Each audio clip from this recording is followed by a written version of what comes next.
market capitalism than myself. There's a huge difference between free market capitalism, which democratizes the country and makes us more efficient and more prosperous, and the kind of corporate crony capitalism, which has been embraced by this White House, which is as antithetical to democracy, to efficiency and prosperity in America as it is in Nigeria. What do you suggest to the individual consumer? What can somebody do to make a difference as a voter? Well, the most important thing people can do is to take part in changing our government. And then, there's lots of things that people, individuals can do to kind of integrate the environmental ethic into their own lives. Buy a fuel-efficient car, use compact fluorescent light bulbs and all those things.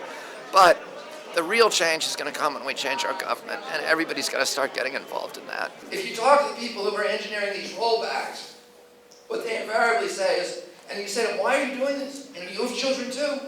What they invariably say is, well, the time has come in our nation's history where we have to choose now between economic prosperity on the one hand and environmental protection on the other.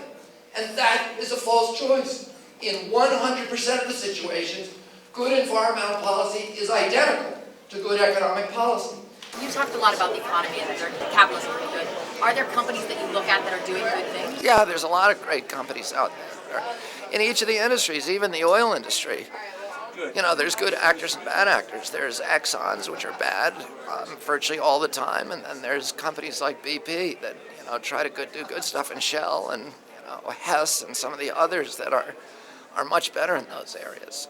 So within each industry, you have really good actors, and you have CEOs who try to inculcate strong corporate ethics into their corporate culture. And then there's other ones who just think, we're here to make a big pile for ourselves, and whoever dies with the most stuff wins. We recognize that nature enriches us. It enriches us economically, yes, it's the base of our economy, and we ignore that at our peril. The economy is a wholly owned subsidiary of the environment. I want my kids to be able to understand that they're part of something larger than themselves. They're part of a continuum. They're part of a community.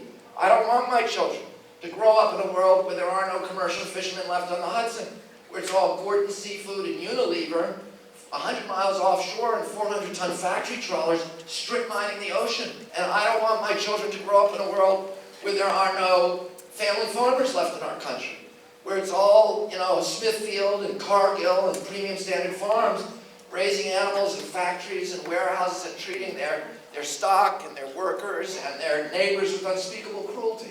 How do consumers educate themselves? In the same way we need to be informed that our media is not informing us in the right way. Are there other ways to go about that to educate yourself? Yeah, people should go to NRDC's website, the Natural Resource Defense Council, and sign up, and we'll not only educate you, but we'll put you to work doing good things.